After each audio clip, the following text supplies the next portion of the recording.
inside the library. So we're still trying to figure out if that information is valid. We're going to be speaking with police here hopefully in the next 5 or 10 minutes or so. But again, this is the reunification spot just across the street from the Quick Trip here at Buckeye Road and Stoughton Road. This is where parents are being told to go to meet up with their students, although he's right, that might take some time to get a little on the floor and get everyone to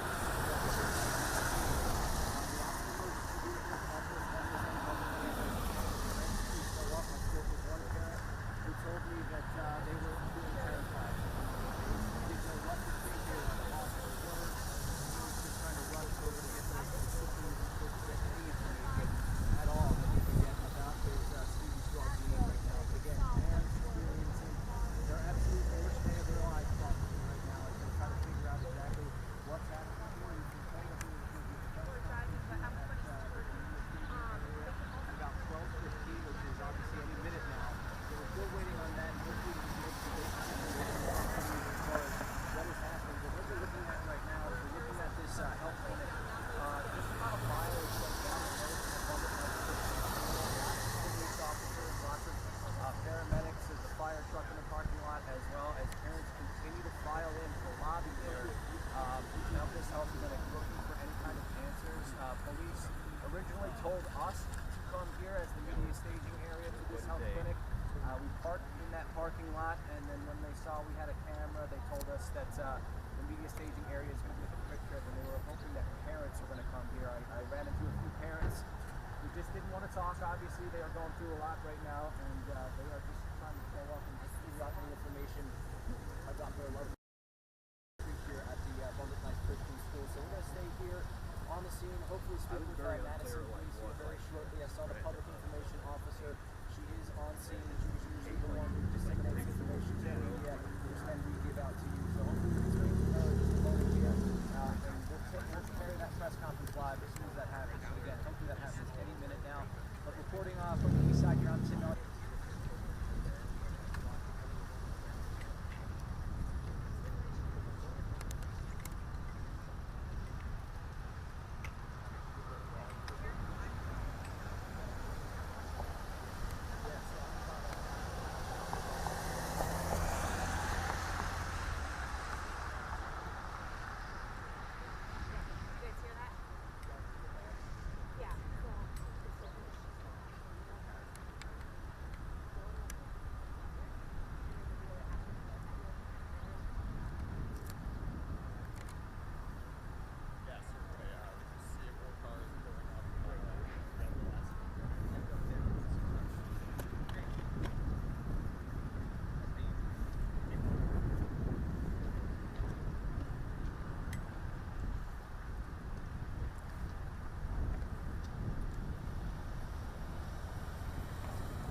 Yeah. All right, I'm going to turn off your wireless. Okay. Yeah. Okay,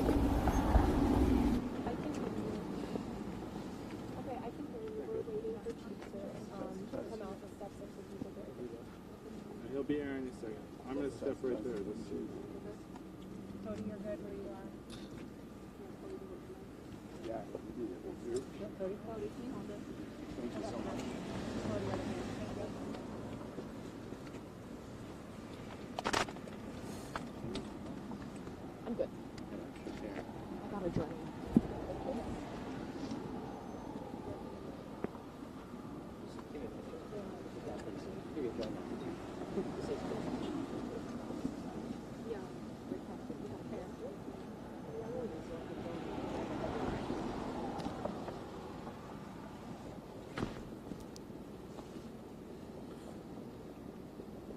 Barnes is expected to come out here any minute now. We're still waiting on him. We were told 12:15 he'd be coming out, but we're just waiting a couple more minutes. It seems like for Chief Barnes to give the media a briefing here. We have media from really all over the state, it seems, covering the shooting that just took place right up the road here, just a mile or so. And as the parents here are still showing up, going to the parking lot to see the across the street, trying to reunite with those students, which we know will be a lengthy process as they try to account for all the students who are at that school. But again, we're still waiting on Chief Sean Barnes from the Madison Police Department to be out here. He should be out here any minute, but of course, we'll bring you that press conference now as soon as he steps out here. But he's briefed inside that courthouse control and he should be out here any minute. So as soon as that happens, we will finish the line. But for now, we'll turn it back to you.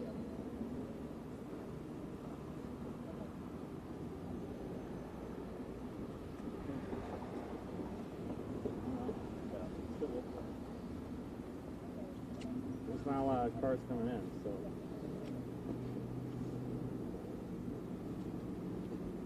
Who do you guys want? Wisconsin Examiner.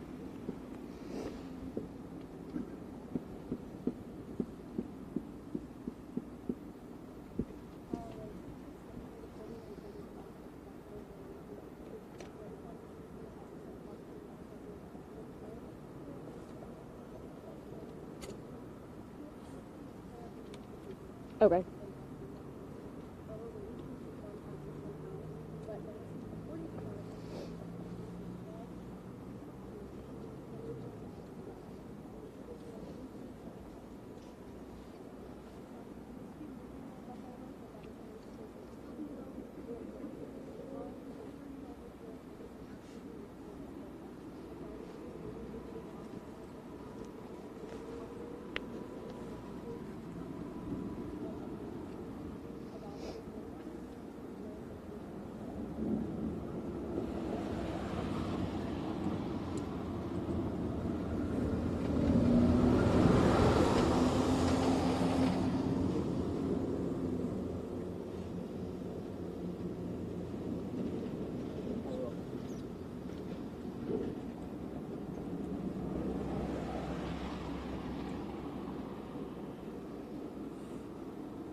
One thing you can all help with is just letting parents know too that how to get through here. They'll let them through if they come on through Buckeye. They just say they're can't. It's the reunification center.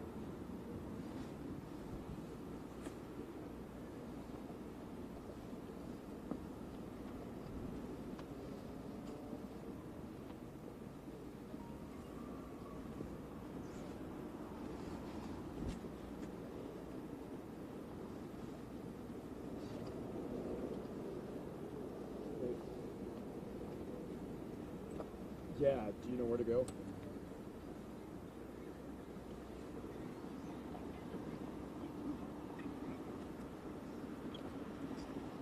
Yeah, I'll be right.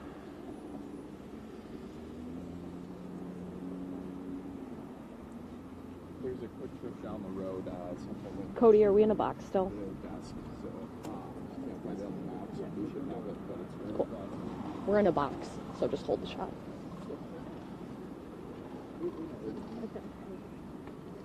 Reunification center. Okay. Yep.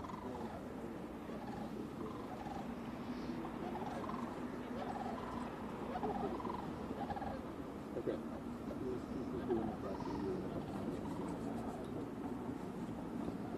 Yeah.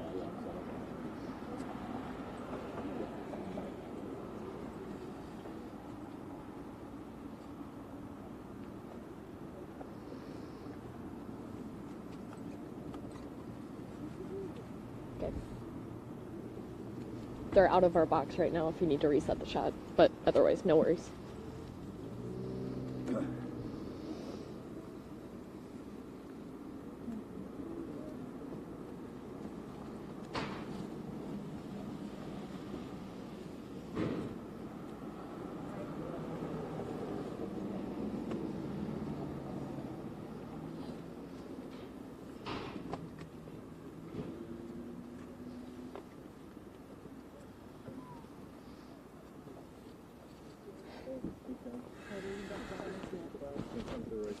Cody, he's coming.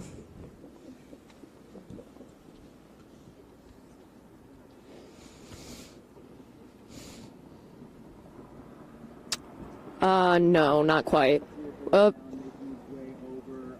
We just saw him get out of the black SUV over there, so we're just waiting for him to step on. We'll pan to him as soon as we can. Social media, obviously a lot of information, a lot of moving parts. Don't stay in our good spot, though. Chief is getting some last seconds from the as you walk over here, we're going to point over there a little bit and show Chief walking up here with his fellow officers.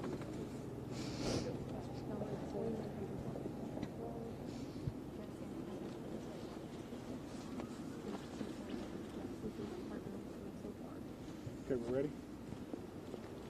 Usually this is where I start and I say thank you for coming and talk about how important the media is to our community. But the truth is today is a sad, sad day, not only for Madison, but for our entire country, where yet another police chief is doing a press conference to speak about violence in our community, specifically in one of the places that's most sacred to me as someone who loves education and to someone who has children that are in schools. So I'm gonna tell you what I know. I'll answer any questions that I can. There'll be a secondary briefing that our PIO will let you know about, okay? Today, around 10:57 a.m., our officers were responding to a call of an active shooter at the Abundant Life Christian School here in Madison. When officers are shot wounds. We train on this almost quarterly. The last time we trained on this as commanders was approximately 2 weeks ago. The protocols are simple. Stop the killing, stop the dying, find out who's doing this.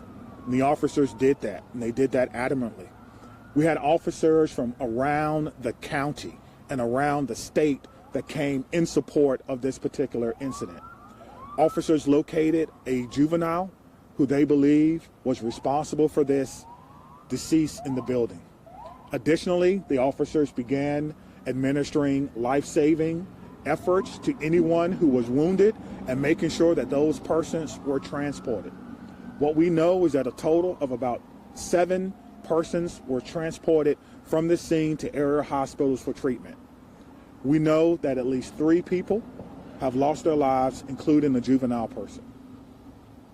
I don't have any other information about those persons who have lost their lives, and I'm not going to release that until we have, of course, spoken with family members and ensuring that they are fully aware of this tragic, tragic scene that occurred today. I want to thank all of the law enforcement partners and community members that came out to help, our friends at the ATF.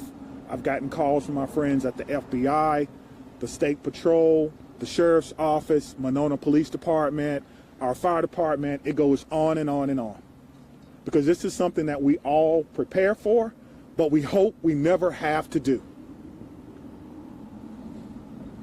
As you can see, we have a unification center that was immediately set up where parents and guardians and loved ones and grandparents wanted to get information about their loved ones, and we wanted to make sure that they were unified immediately. So we were doing more than one thing at one time. We're still going through methodically clearing that school, clearing every vehicle, and making certain that there's no other threats to this community, which we believe there are none. We immediately alerted our mayor's office, and I've been on the phone with her and her office constantly. We also alerted Madison schools. We put the schools on lockdown, but there's no threats to MMSD schools at this time. But we wanted to make sure that we did our due diligence in this particular case. Again, we're still going through collecting evidence, collecting information, making sure that our community is safe from what is a sad day for our community and for our country. And we have to do a little bit better. I don't have all the answers that you want right now, but I will tell you this. We have some of the best officers in the entire country. Our detectives are amazing. We're going to go and work hard and go through this scene so that we can piece together what exactly happened. Again, there'll be another briefing in about 2 hours, and if I have additional information, I will certainly let you know what that information is. Again, around 10:57 a.m., officers responded to an active shooter. They responded per our protocol. They found the person who they believe was responsible, who was down, deceased. We know that it's juvenile. We know that there are other persons who have lost their lives. We know that we've transported about 7 people after giving them life-saving measures. It's important to notice, too, that about 3 miles from here is our training center. Today, our special event team medics were in training. And so they got to practice in real time. They left the training center immediately and came down here and doing in real time what they were actually practicing for. And that's why training is so important, and making sure that we can provide the best possible training and the best possible response for our community members. I'm asking everyone to send your heartfelt wishes and prayers and thoughts yet again to a community, but this time it's my community. Dylan? Yeah. Who can we start over here with questions? Chief, you mentioned you're a father. You're the police chief here in Madison. What emotions are you feeling right now after going through all that? To be honest with you, I'm feeling a little dismayed now. So close to Christmas. Every child, every person in that building is a victim and will be a victim forever. And these types of trauma don't just go away. And we need to figure out and try to piece together what exactly happened. And right now, my heart is heavy for my community. My heart is heavy for Madison, and we have to come together as a community and figure out what happened here and make sure that it doesn't happen in any other place that should be a refuge for students in our community. Right there. What sort of gun-related policies, if any, were in place at the school, and did the school have metal detectors? I'm not aware that the school had metal detectors, nor should schools have metal detectors. It's a school. It's a safe space. So I don't know. Again, it is a private Christian school. It is not under the authority of MMSDs, and that is something that we would have to look into. Chief, of the 7 victims, how many are students? How many are teachers? I'm not going to give any information about who the victims are, whether they're student, staff, or parents, because we need to make sure that we can notify people. I think that's the most important thing before we go any further. But police they never fired their weapons. That is correct. Correct? Let's follow that one question. I don't know if it's a male or female, but the police department did not fire their weapons. Thank you. Here, Scott. Were the 3 fatalities you mentioned, including the suspected shooter? That's correct. Yes, sir. The 3 total. That's correct. Are the 7 that was transported, are the 3 fatalities within that 7 or addition to that? Yes, within that 7. Yes, thank you. Was the shooter a student at the school? We believe the shooter was a student at the school. Yes. What can you tell us about the status of the other transports? We know that they range from minor injuries to life-threatening. I know that's a huge, spectrum, but that's what we know now. And so we need everyone, again, to send your thoughts and your prayers out to them. One thing I do know is that we have some of the best men. This time we don't know. So we did just get an update from our command post. 5 deceased at this time, 5 injured. So a total of 10. You know what So a kind total of of gun was 10. used? Again, this is a ever evolving situation. Just hearing that, what does that make you think? How does that make you feel? That we have to do a better job in our community on a Monday, right? So close to Christmas, that we're updating victims. And so there's a lot of work that has to be done, and we're committed to doing that work. We just ask for your patience. I think the most important part is the reunification, again, that we spoke about, making sure that those persons who were in the schools, whether they're staff, students, or what have you, are reunified, and we have done that. Again, I want to say thank you to all our partners. Again, our friends are here from the ATF. They're going to help us. I heard the question about the gun. I don't know yet, which is why we have a great partnership with the ATF that will help us determine the origin of this gun and where it happened. So I'm going to leave it at that, and we will have another press conference. Stephanie has the location. We're doing 2:30 at Fire Station 14 in their community room. 2:30, Fire Station 14. Steph, Okay. can you confirm the 5 who are dead? Does that include the shooter?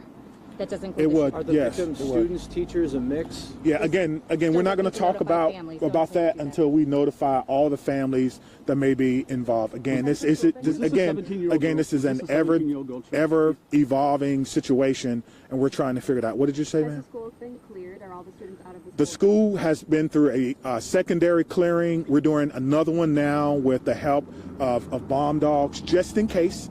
We want to clear vehicles and things of that nature. So we're going to take our time, and we're going to go through and we're going to do everything that we can. So thank you very much, and we'll see you soon. Thank you. Fire 2:30. Station 14, the community room.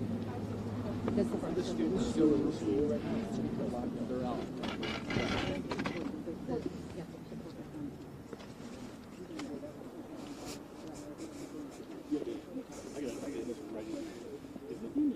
It is confirmed.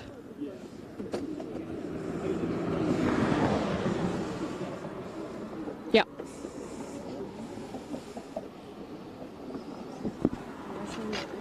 I don't know. Where's parent reunification?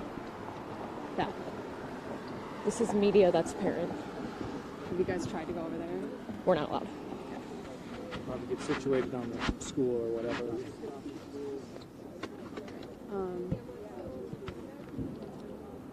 Where's the school? I'm gonna talk to The school is down the street. you. Worry about Okay.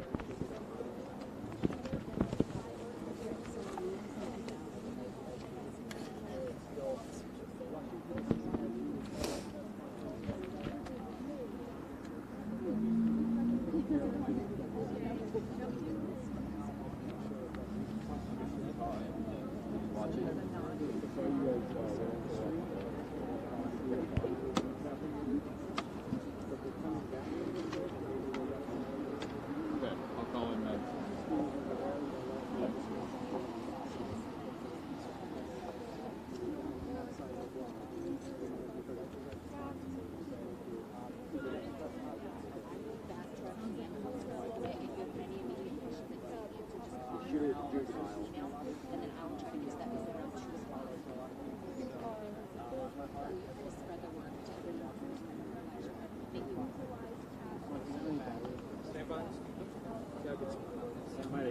Stand by to who?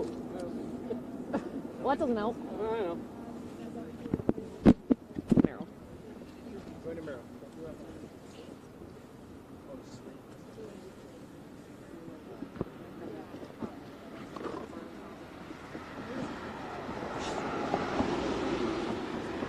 You're good.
Switch back.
When am I next?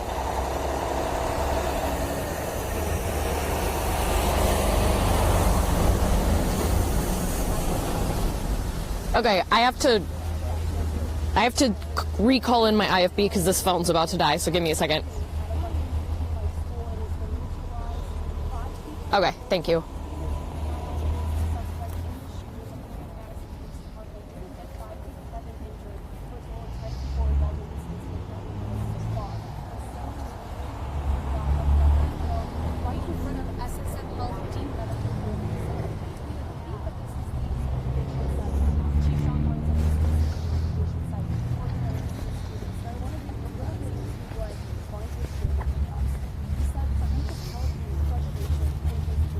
Okay, I'm back on.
Eric, you mentioned Police Chief Sean Barnes just moments ago. He spoke to us, telling us a little bit about what he could. He said they'd have another briefing in about 2 hours, around 2:30, where they'll hopefully be able to provide us some more information. But I'm just going to give you a quick rundown of what we heard from him just moments ago. Like Meryl said, 5 dead and 5 more who were transported. We don't know the status of those other 5 just yet, but 5 confirmed dead. One of those who is dead is the suspected shooter, who they said they believe to be a juvenile. They found that shooter in the school. Police did not fire their weapons. Again, this is all according to Madison Police Chief Sean Barnes. The other 5, he said it ranges from minor injuries to life-threatening injuries. And again, speaking again around 2:30, we'll hopefully have more on the status of those victims. But once again, officers did not fire their weapons. And Police Chief Sean Barnes, for parents out there, he did say that at the time there's no threat to other MMSD schools. So if your child is at another one of these schools, Police Chief says no threat to those schools at that time. So